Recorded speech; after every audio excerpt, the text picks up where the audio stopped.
manifest in the next body. So some people are born crippled or blind, or they're born in a very economically disadvantaged situation. Why? Because in their previous life, they did sinful activities that created the karma for this next life. Similarly, other people are born into a rich family, or they have a very beautiful body, or they're born into a very nice situation with talents and intelligence and so many advantages. Why? Because in the previous life, they performed some pious activities, and these activities gave them the good karma that they need to have a very nice life in this lifetime. This is what karma is all about. So material existence includes the body, the mind, the intelligence, and the false ego, which is the identity that's based on the bodily concept of life. Our real identity, or real ego, is based on the idea that I am a spirit, and I have an eternal relationship with God, and this is who I really am.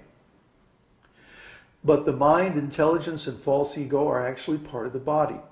That's why different people have different kinds or different amounts of intelligence, because depending on their karma, again, they're given the amount of intelligence they deserve based on their previous activities.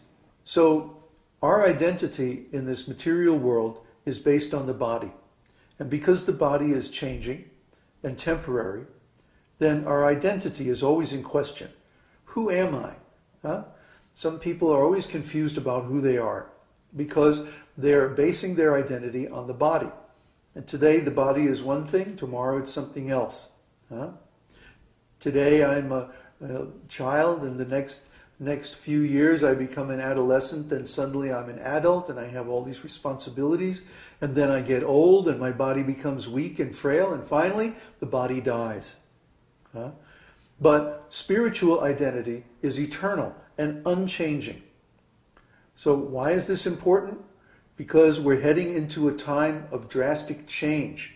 Change is accelerating all over the world, in every area of life. We're having more and more changes all the time. But if our identity is based on eternal spiritual knowledge, these changes will not disturb us. And that's the secret to remaining sane in a time of ever-accelerating change, exponentially increasing change. Once we realize our eternal identity, then none of the changes in this material world can disturb us. This is the actual solution to all problems. Not only the problem of 2012, but the problem of birth and death, the problem of suffering. All problems in this material world are based on the temporary body. When we realize our actual identity as a spirit soul, this is the real solution to all problems. When we base a community on this same knowledge, that community can ride out any amount of change because we have knowledge of our real identity. And this is the secret to Vedic community, spiritual community, and the secret to getting through the changes of 2012. This spiritual knowledge is the secret of how Vedic civilization and Vedic knowledge has lasted for thousands of years without any change. It won't change. It won't ever change because it's eternal. And this is also the secret of how our community will get through the changes of 2012 without any problem. Well, I shouldn't say without any problem, but we'll be able to solve the problems. You see, when change increases beyond a certain point, people go crazy.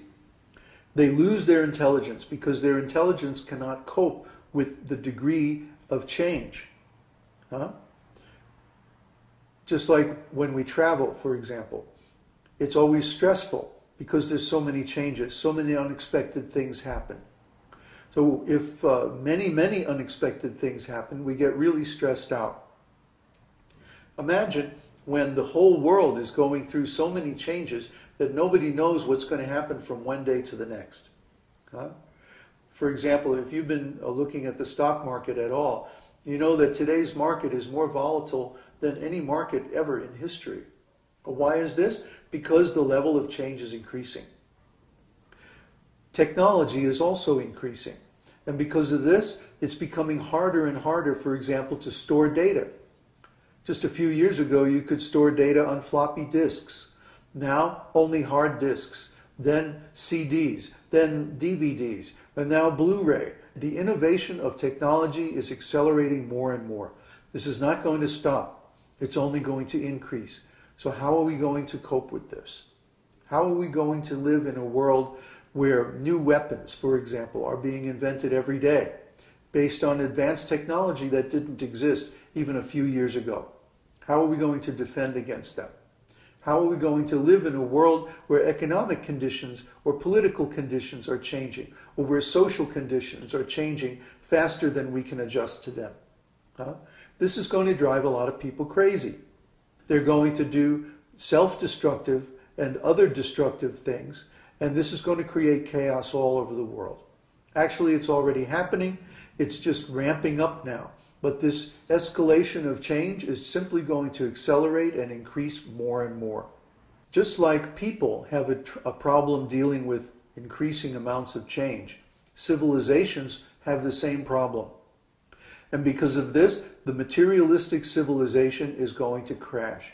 It's going to go crazy. It's going to do things that are self-destructive, and it's going to ruin itself. So we're going to see at some point things start to crash, to disintegrate, stop working. And when that happens, people are going to freak out even more. So we can expect that at some point, when the degree of change exceeds normal human tolerance, that there's going to be great chaos. Not because of the things that are happening, but because of people's reaction to it. So in that way, the world is going to go through a time of real distress, real agony, real problems. And this is only due to the increased amount of change. But it doesn't matter how much change there is in the world. The absolute truth, the spiritual truth, the Vedic truth is always going to remain the same. So when we found a community based on those truths, that community can also remain stable, even in a time of great change. Our community is based on this absolute truth. So instead of centralization, which makes a weak point, we teach decentralization, which makes things strong. Instead of exploitation, which makes people weak, we teach service, which makes people strong. Instead of selfishness and simply profit at all costs, we teach service and sharing, which makes people able to share their goodness, their energy, their wealth, their knowledge, their strength with others. And by cooperating together in a spiritual context, we can get through any emergency, any problem. Real love means service. The materialistic idea of love is, let me try to gratify my senses by exploiting the beloved. But in spiritual life, love means giving service to the beloved. The best service is to give this eternal spiritual knowledge to the people that we care about. This is going to benefit them more than anything material, because it's going to help them solve their problems completely and forever. So by spreading this Vedic knowledge, we are doing the best service. We're giving the best love and affection to all the people around us. This is real love. This is real duty. And this is real civilization. So there is a tremendous need for teachers who can spread this absolute truth, this Vedic knowledge, this secret that has been kept for thousands of years all over the world, so that people can benefit from it and get through these changing times with some sanity and some dignity and some resemblance to actual civilization. These teachers have to be trained. And we are actually the only ones who can do that. So our community exists for the purpose of training many teachers to spread this Vedic knowledge all over the world and create many independent, self-sufficient, agricultural communities based on spiritual principles where people can ride out the changes of 2012 without any danger. This is our strategy and this is our goal. So please help us. Come to our website, join the forums, look at the videos, take the courses, read all the books. There's lots and lots of education that you have to do to come up to speed on this spiritual knowledge. Then practice that knowledge in your own life. Apply it to yourself. Experience the benefits. These benefits are immediate. If you, for example, stop eating meat, you'll feel the benefits immediately.